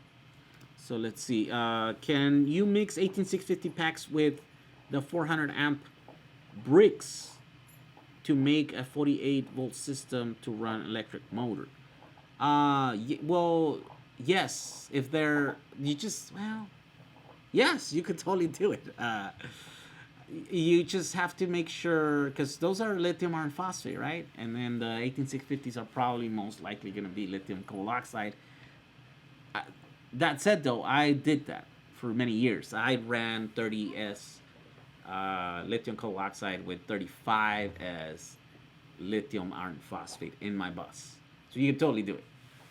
Uh, and you just have to kind of keep an eye on them so to make sure that they don't like fall off of the you know fall they don't stray away from the voltage or whatever.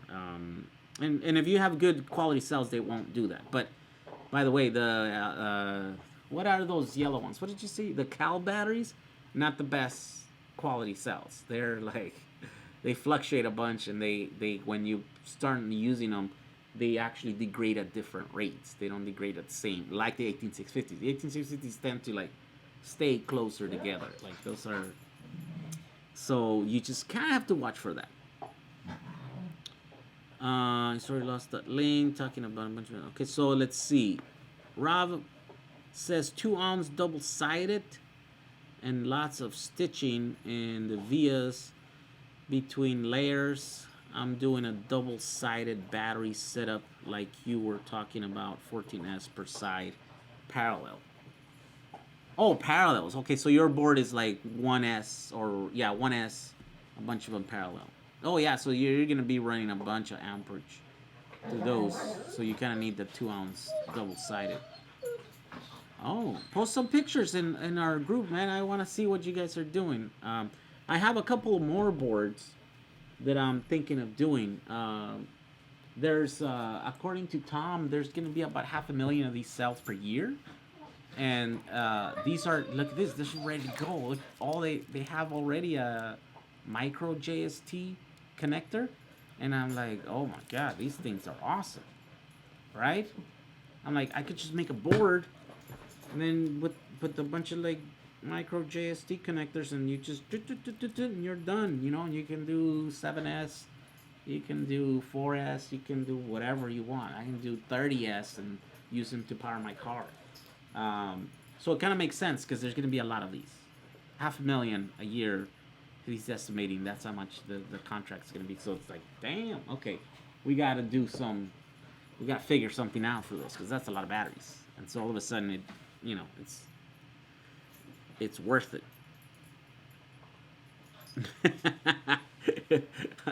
You're a Vice featured DIYer. Use that. To do what? I'm sorry, I forgot what we were talking about. Yeah, the dogs are just having fun. 20 pound. Okay, so I'm currently in the process of putting together my electric skateboard. And P Morty says I'm making a 10S 2P battery pack out of 18650s, but don't have spot welder. Is soldering okay with nickel strips? I mean, yeah. I mean, people say that it's dangerous soldering, which is it. It is. I've seen some solder jobs that I'm like, I have no idea how you get like when they're soldering like big thick cables right into the thing. They have to like heat that battery up like crazy, right? So I'm scared of that, right? But if you're doing, yeah, I mean, if you're doing the thin strips or whatever, you should be able to get in there quick and just, do like a little hole. It'd be cool, like, if you can do a little hole, or you separate, like in each cell, so you can actually get access to the cell, and then you do you could do it. Like, you just have to be neat. You have to be, like, a little bit of, it doesn't take that much talent. It doesn't take that much skill. It's just, you kind of have to get some old cells and practice on them, and then, yeah, you could do it. You don't, it is, you could burn the little isolator thing and you could create a thing, but you really have to heat that cell up quite a bit.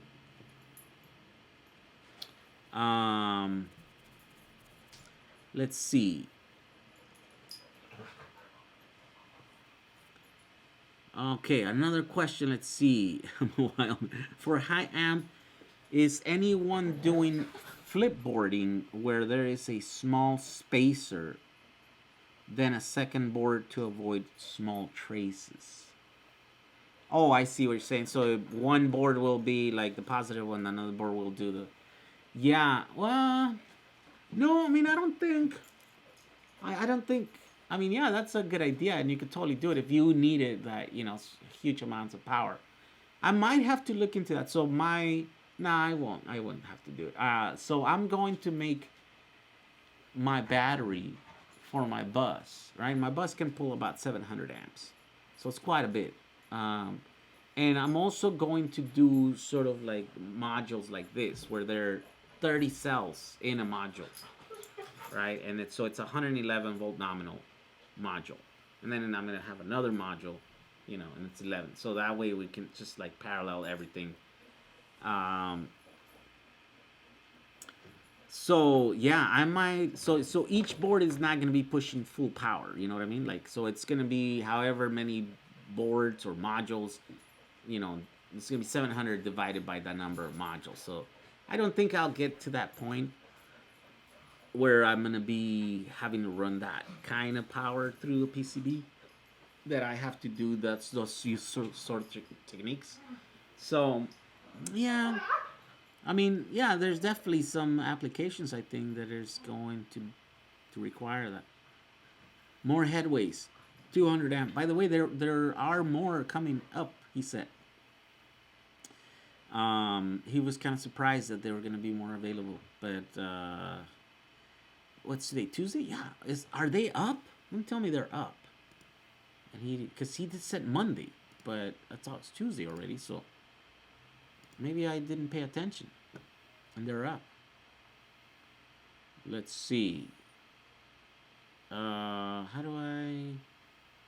eBay, right? eBay. Let's check. Are they up? Maybe you guys are telling me that they're up already, and then purchase history. Because if they're up, then I got to do something with the ones that I bought. I bought them just so I can do that.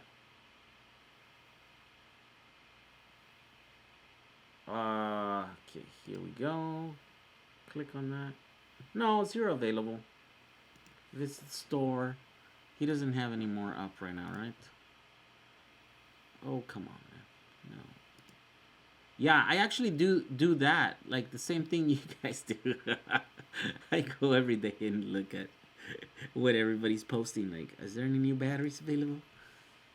What's up there? Oh no, he's posting chargers and all those other ones that he's selling at 50 cells. Yeah, he says he's gonna post a bunch of them. He had like a huge order or whatever that wasn't. So they took all our cells. Let's see. It's Wednesday in the real world, Jay. It's Tuesday night. What are you talking about? My electric bike has 6 lead acid batteries. Each has 45 amp hours and 12 volts, and all are connected in parallel. In parallel? What? I don't understand what is going on.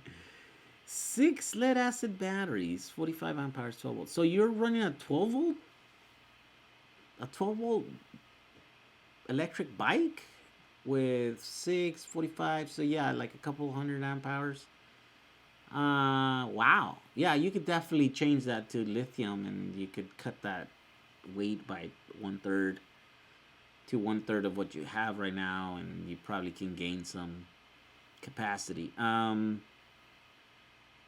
What setup would it require to run an entire home off-grid with panels and batteries? So average home is about 30 kilowatt hour battery.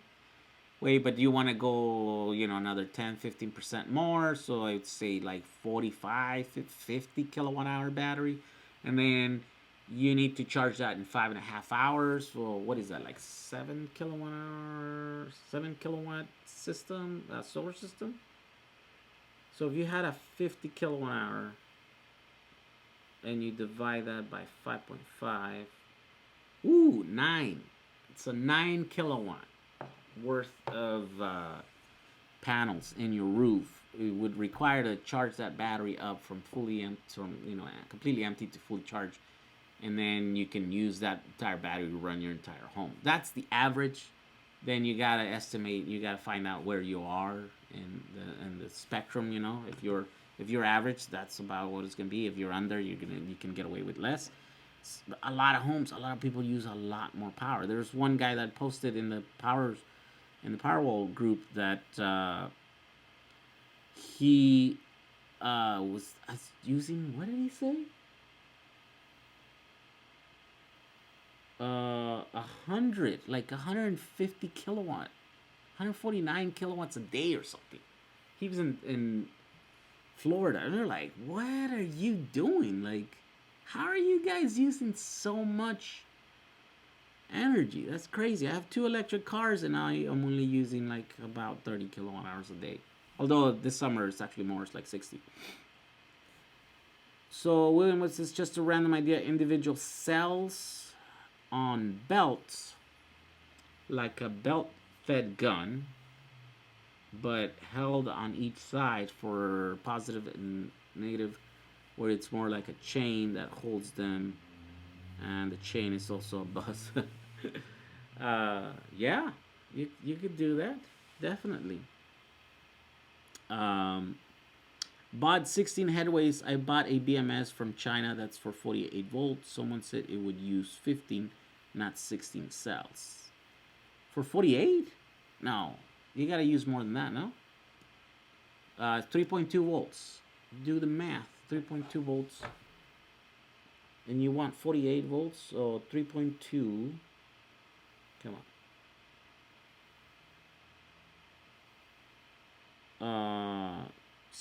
Oh, baby. 16? Not 615. Okay, so 3.2 times 15. Oh, yeah, that's actually just 48. No, you're right. I don't know math, turns out. I don't know. Techie Ganesh, thank you. Correction, is not parallel, it's in series. Yeah, okay, so series. So you have 6 cells or 6 batteries. Wow, what is that? What kind of system are you running? 6 times 12. Oh, no, you're running a 72 volt system. So I actually have a 96 volt system divided by 12. So my bus would, if this was like the old times, it would require 8 batteries in series. Yeah, in series. 45, right? So 45 amp hours, is that what you have? Okay, so it's 72 volts. Let's see. Times 45. So you have a 3.2 kilowatt hour battery, which is one of my modules in my bus, and I have 16 of those modules. It's about 40 pounds. Wait, 40 pounds? Yeah, it's about 40 pounds in lithium batteries, and so it's about 3 inches like this. It's about 300 cells. 300? 330 cells of the 26 2.6 2600 milliamp hours. So 330 of these cells will make the same 3.2 kilowatt that you have on your bicycle, motorcycle. These Cali hours, if I need to sleep yet, I'm here. Fernando, I know. What time is it in Puerto Rico, Fernando? That's late over there, right? You're talking about like 2 in the morning or something. By the way, Fernando, how hot is it in Puerto Rico right now? Because we're dying over here, and it's like 100 degrees, and we get the heat. We just don't have the beautiful beach. It's not fair, man. It's not fair. I need to go again. And stay right there in that room that they gave me right by the beach, where you can hear the waves as you sleep. That was the best right there.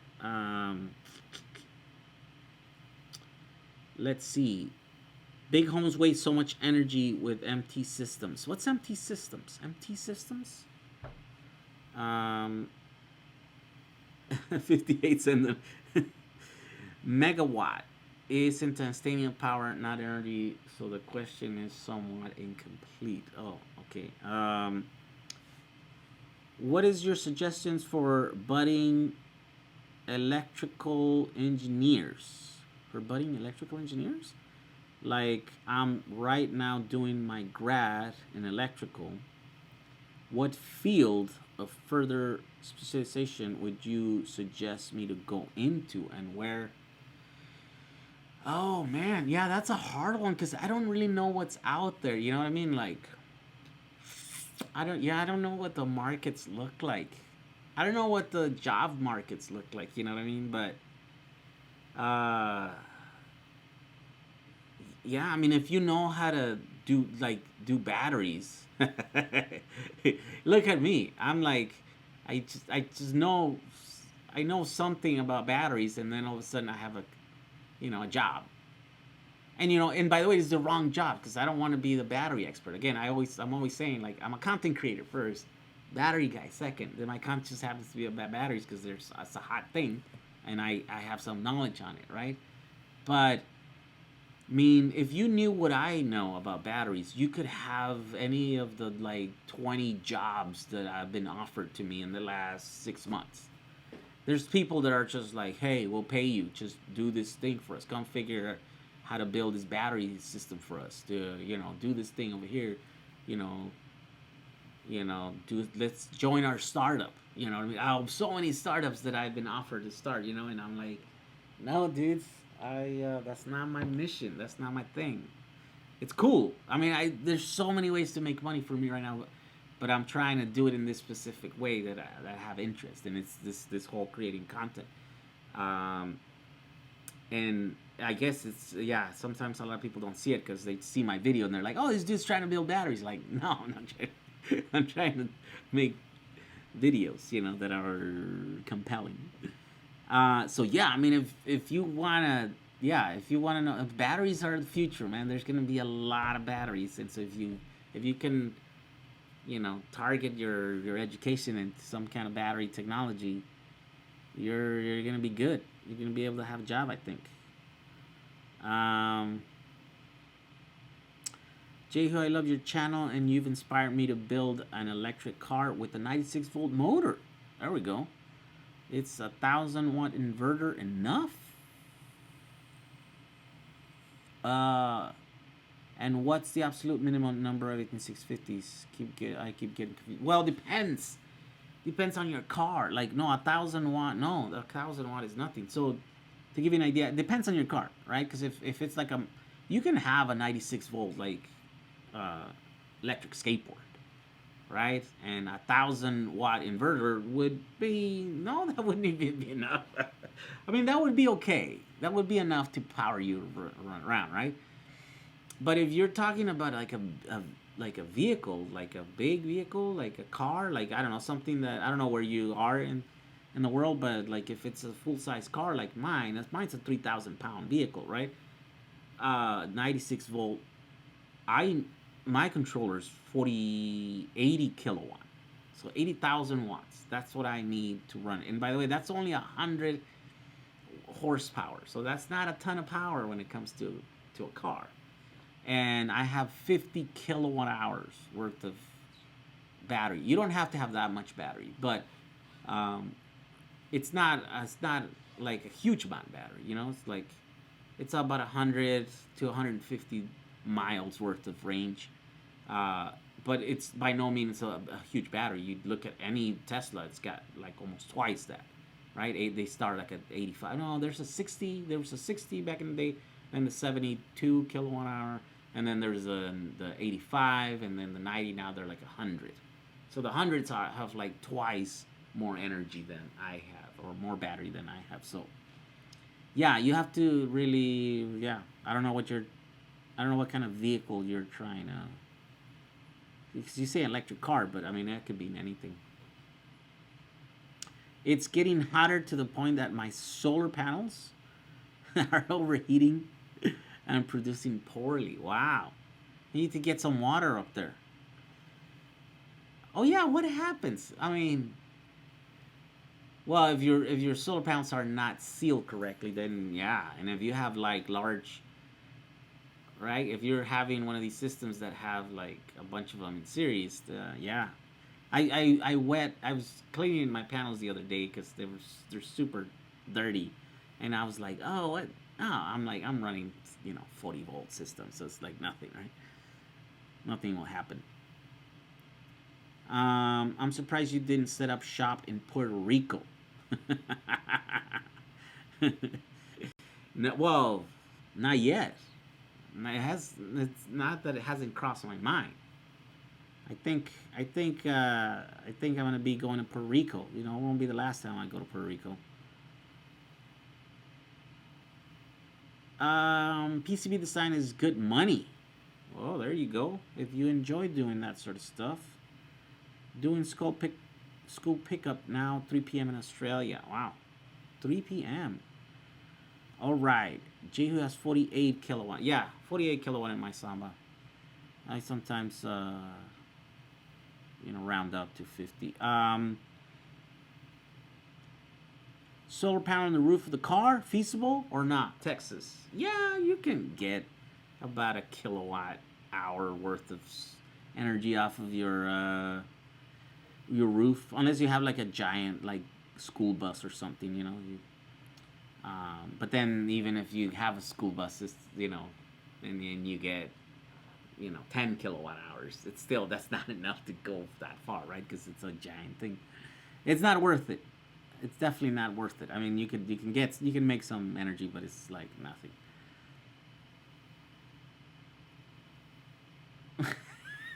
How many kilowatt hours do we need to bust Eric out of jail? Says Rob Peterson. Oh, Rob, is that you, Rob? Rob? Uh, what did Eric used to call you? Rockstar? Is that Rockstar, Rob? I put a 1,000-watt motor on production bikes all the time. Yeah, man, we do have to break him out. He's gonna be out any day now, right? I mean, no one serves it full sentence, and it's a BS, sentence anyways. That whole thing is just a joke. Shouldn't be in jail to begin with. So 1 kilowatt equals 1.34 horsepower. Yeah. So 80 kilowatt. Yeah. So I always round up to about 100 horsepower on my bus. YouTube is letting me do live videos again. That's it.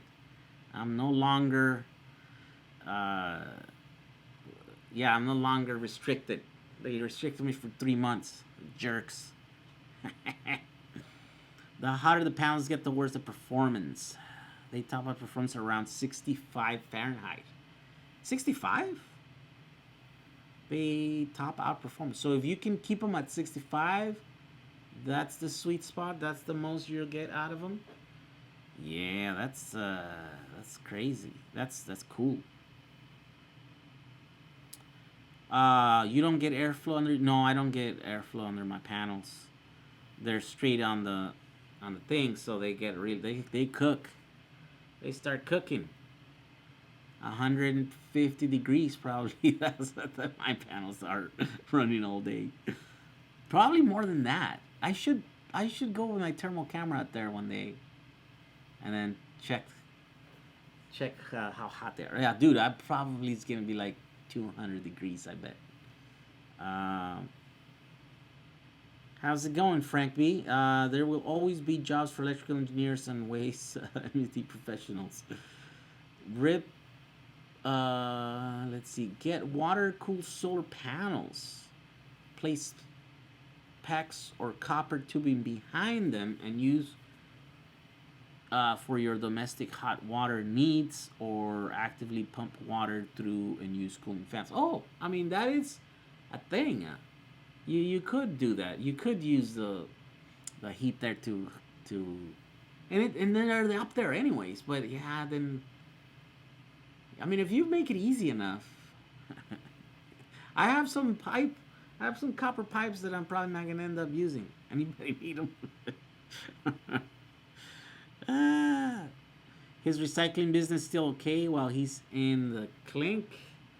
I don't know. I mean, yeah, I think so. Rob says 13 months. Oh, 13 months. Yeah, but dude, he's not gonna be there 13 months. He's gonna be out like in 6 months or something. I wonder. Yeah. Yeah, he's not. I don't know how his business is doing. Like I know they for some reason they weren't going to put those batteries back on eBay. He told me that they're just going to ship it from China, but then I guess they changed their mind because now they're on eBay. And I'm trying to push like some, right? I have some of the Fiat ones here that I bought so that I can make a video and then push them because these are great. By the way, if you want to get some batteries, I don't know. There's tons. I don't know. Rob might be able to tell. I don't know if Rob has been there lately or whatever, but there's a ton of those, and they're the best price right now. And the only problem is they're kind of weird. They come in 5 and 6S, so you'd have to like, yeah, it's kind of weird. Like you can make 36 volts. You can make, 12S, which is like kind of 48, but not really 48 volts. Might be kind of low. Whoa, but you can do 3 of the 5S, and then that's 15 cells, so that's high.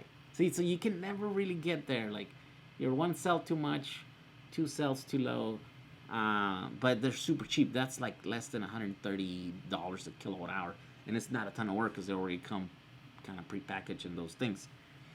So, yeah, I'm gonna make a video about that.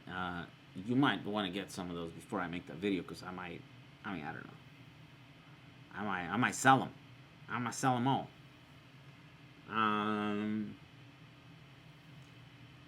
Let's see. You can put mist sprinklers and recycled water.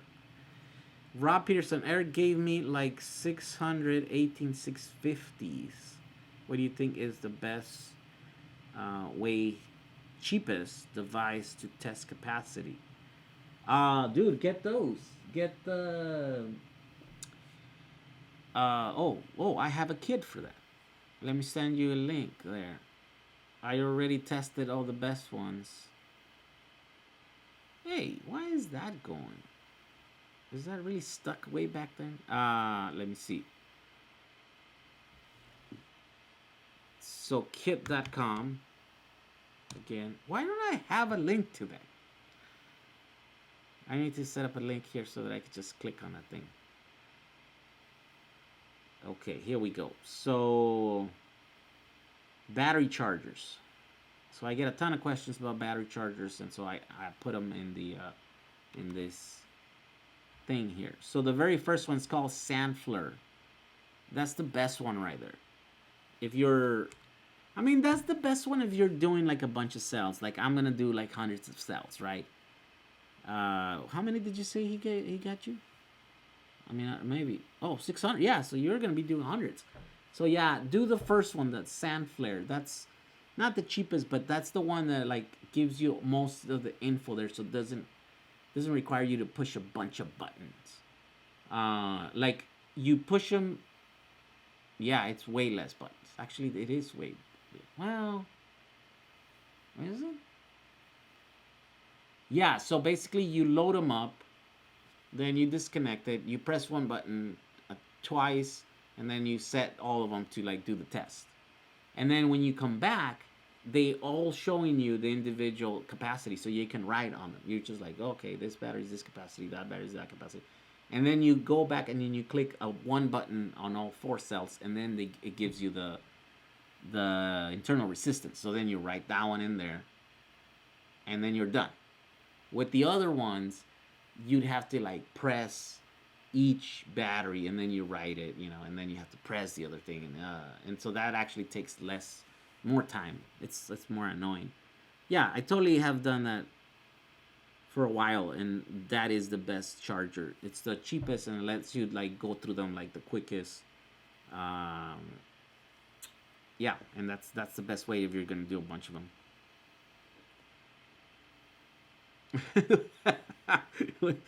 Let's see. Always wonder if a Peltier system could generate volts from a solar water loop. Yes, it actually could. I should probably do some. So actually, the one that showed me that was Eric. He wanted to do some project or something with Peltiers, where like he was thinking of some product where like you get heat and you create electricity or whatever, which it's a cool idea. I don't know how efficient it is. I mean, they have some, I think. Jay, what's up? I got nothing but love for you, homie. Oh, thank you. What you definitely are inspiring young and old minds alike. What are your thoughts on a liquid cooled copper tube ground woven into an 18650 battery? Liquid cooled copper tube ground woven? What do you mean? So I don't know. Ground woven? What do you mean? I mean, yeah, it would. I think it would work. I mean, there's a bunch of ways to cool 18650s, right? But I'm like, well, instead of spending a bunch of energy and like resources trying to cool batteries down, I'm like, why don't we just increase the size of the battery so it doesn't run as stress, and then it doesn't create heat in the first place, right? So I'm like, to me, that's a much better system design to tackle heat. That's why I'm like, what cooling systems are you running on your batteries? I'm like, it's oversize the battery. That's the best cooling system that you can design for it. 35 kilowatt of motor for about 45 horsepower would be cool on a bike type frame. Then I want at least 40 kilowatt hours of battery. Well, 35 kilowatt. Well, yeah, that would give you about an hour worth of hopefully of battery, and so then maybe that's about 60 miles. if you if if it's 35 kilowatt doing, that depends how much energy your thing is consuming, at full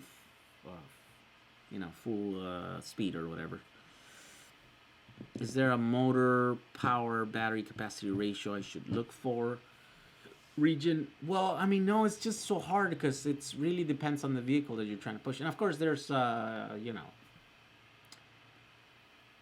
cars of like certain shape and weight or class or whatever. They're gonna do similarly, right? Except I don't know a lot of them because I've only have like first-hand experience on some of them. Like I know what a Bug will do, with the 30 kilowatt hour battery. I know that it'll give you, about 100 miles. On my bus, you need more than that. You need like 50 kilowatt hours, right? Because it's a bigger, boxier thing, heavier thing. But yeah, you just kind of have to talk to someone who's done it already, or trying to like, pick someone's brain that has that kind of car or similar type of stuff. Is Sandflare discharger too? Yeah, so it's a charger discharger. So it measures capacity and internal resistance. I'm actually trying to get one from China that actually cycles, but it's like $450 or something, and I'm like, but it's cool because it does 6 channels or 8 channels, so it can do like I think 6 or 8 cells at a time, and you can totally. So the problem is that you require a PC, which I hate. I don't want to do PCs, but it will allow you to cycle, which means that I can get a cell and be like, okay, put it in there, cycle back and forth, up and down, up and down, up and down, and in a few weeks you're like, I put 1,000 cycles in this battery, hopefully, and then you'll be able to tell, like, because that's a big question, that's a big mystery, like how long are these batteries gonna last? Like if you get one of these, like, at 70% of the capacity. I mean, if this is 70% of the original capacity, how many cycles do we have left? At any given load, right? And I don't know. The only way to find out is to actually do it. And so if I had a cycler, then I can do that. So I might have to invest in one of those so that I can just do it and then get much more data from those,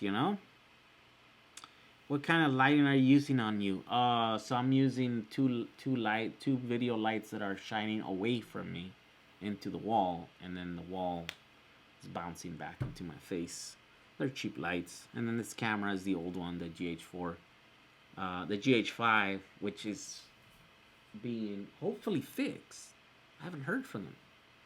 Has much better like skin tones, so much better cameras. Wait. I never knew how crappy this camera was, and it's not crappy, but compared to the new one, it's crappy. All right, what time is it? Oh my God, 10:38. Okay, I'm gonna have to go now because I'm running out of energy. I remember. Let's see. Where to source 18650s in Canada? Wait, did I find a source in Canada and then I shared it?